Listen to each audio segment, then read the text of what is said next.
which are not only his close friends, but also necessary specimens in the course of his scientific discoveries. Baboons are living better than some humans. Oh, yes, by far. I wish I could be one. Food we give them, these are commercial feeds. They are high in protein and they are tailor-made. Vitamins, minerals. Yeah.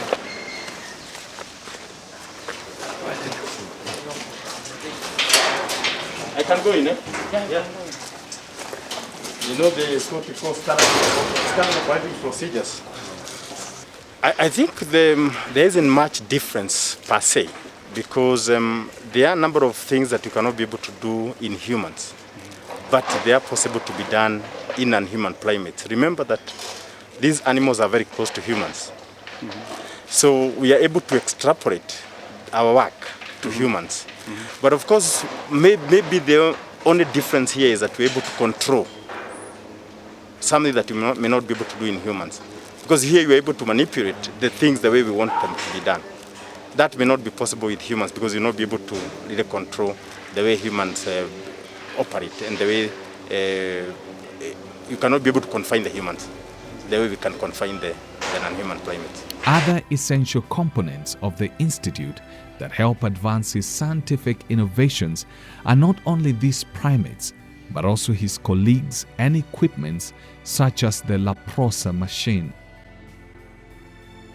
It's used for operations. On the monkeys. Yeah, on the monkeys. And it's the same system that is used in humans. It's called laparoscopy system. And what that means is that you don't have to open up a huge area if you're doing an operation. Like the people who want to do a test tube baby work, you want to insert something, you want to look at whether there's a certain lesion, there's a certain growth, then you just do a small incision. And that incision then allows you to insert a video inside the body. Okay, a laparoscopy is basically a machine that is used for keyhole surgery. It is a less invasive system than a normal surgical procedure. So we just use a small keyhole, a small little hole, so that we can get in and remove whatever or examine whatever it is. It basically uses a video system, and these are some of the machines that we use. This is a video that as we operate the animal, we'll be able to see what is going on inside. It has a better healing time because you don't end up opening like the usual surgery, and it also has less effects in terms of the body pain effects. So it is a very cutting edge type of technology, and so it is used mainly in this institution as a research institution. We have been having collaborating partners from Belgium who has been working on endometriosis, which is a disease of women where they get pain in the uterus, and so it is used to first of all detect the disease. So a small hole is opened somewhere on the abdomen of the animal, and then video systems are put in. These are just some of the machines we use, some of the equipments we use. So we get a small hole and then we put in some of this machine. This is like a video machine that we connect to this machine. And so with this, we're able now to see, using the screen here, we're able to see what is going on inside. And then manipulations can be done externally from outside. From the small little holes, we can manipulate externally. And so basically it is a very cutting edge technology. It's available in some of the hospitals now in this country, Kenya, which is in Aga Khan Hospital. And right now, I think Midara will be able to tell you he has some collaboration going on between us and Aga Khan because of this kind of equipment. To arrive at an invention, especially one that touches on human life, is not easy as it seems. Such an innovation must in most cases be tested on primates, and such creatures are not easy to come by.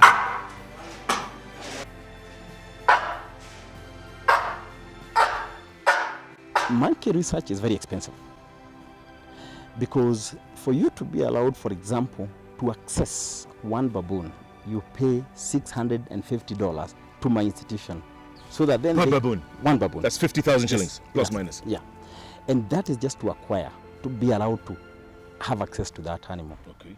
And then every day you have to pay $5 for the upkeep, veterinary care, and any other procedures that you may be involved, that you may want to undertake. Another 400 or 500 shillings? Yes, a on day. a daily basis. So, and if you look at most of the studies, you need a minimum of 10 animals, 10 baboons, if you want to do a serious study. To Dr. Mwathera, it's not only his scientific occupation that makes his entire life. He has a life to live and a future for himself and those close to him to worry about. And so inevitably, he finds himself attending to other necessary activities. For instance, he keeps a poultry farm a small distance away from his urban house.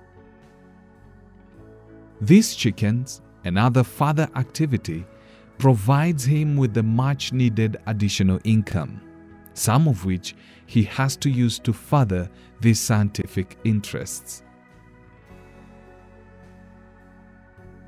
This man, of all trade aspect of Dr. Mwathera, means that he has to have a healthy body to make him mobile and agile. Where possible, he finds it easier to use his bicycle, especially at short distances from his home.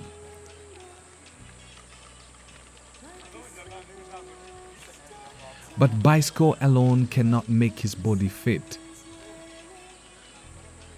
He needs a place where all facilities are available for exercises.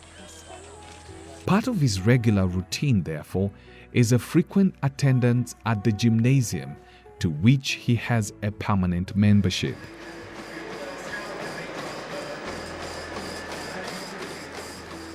Dr. Mwathera's main pastime, however, is still his love for nature, a love that he adopted during his youth. It is a pastime that not only gives him tranquility, peace of mind, and relaxation, but also one that frequently provides him with the inspiration he needs to ask questions, design concepts and hypotheses, and leads him to innovation and creativity. With all these activities around him, Dr. Mwathera has built himself a successful life, which one can describe as a life fully lived, that is his own cornerstone for his contribution towards the human being's journey to a better and more healthy life. One that not only benefits those immediately around him, but in most part the whole society and the whole world in general. He's only 48 years old, folks. Good grief. Somebody call the president and give this man an award.